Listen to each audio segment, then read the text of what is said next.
Thank you, Mr. President. It is a pleasure to meet you again and to meet you for the first time in my capacity as Prime Minister. I had the great pleasure of attending, amongst other meetings in China, the G20, over which you presided, at a time of great hope for the international system and great progress under the banner of the G20. I look forward to further progress with your presidency of APEC next year.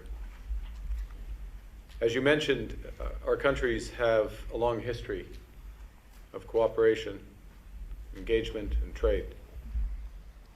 55 years of diplomatic relations marked the anniversary 2 weeks ago. In recent years, we have not been as engaged. In fact, as you know, this is the first formal meeting between the Canadian Prime Minister and the President of the People's Republic of China for 8 years.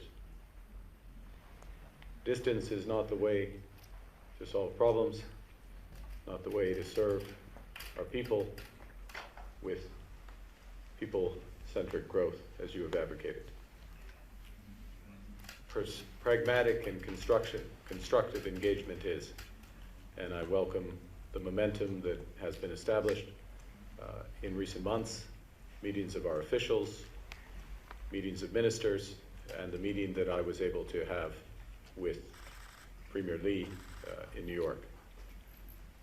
I also welcome the invitation to come to China to further the dialogue, and I very much look forward to doing so, because it's through this constructive and pragmatic dialogue that we will address a path for current issues, that we will establish a road to seize the many great opportunities between our countries, and also to have the platform that's needed for the dialogue to help build a more sustainable, inclusive international system.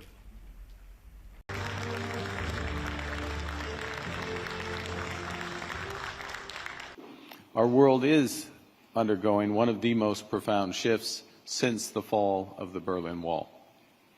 And that old world, the world in which APEC prospered, but also helped to foster, that old world of steady expansion of rules-based liberalized trade and investment, a world on which so much of our nation's prosperity, very much Canada's included, that world is gone. I'm actually going to begin by quoting something, I don't think he'll mind, So our government is charting a new course with an ambitious mission to double our non-U.S. exports over the course of the next decade. And we're already making significant progress. In the past few months, we've signed new agreements with the UAE in artificial intelligence infrastructure, with the European Union in defense and trade, with Germany in critical minerals. Earlier this week in Kuala Lumpur, we agreed with the ASEAN nations to intensify and finalize the discussions for the Canada-ASEAN Free Trade Agreement next year. Stability is not conducive to peace and prosperity, and we're here, of course, for peace. Yesterday, I met with the President of Korea, and we agreed to announce a new Canada-Republic of Korea Security and Defense Cooperation Partnership, the first of its kind for Canada and the Indo-Pacific.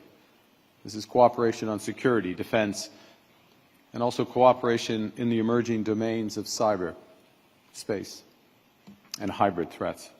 And he noted that growth that excludes is growth that divides. We just heard from the Minister of Industry. If you like this video, then like, share, and subscribe to Mirror Now.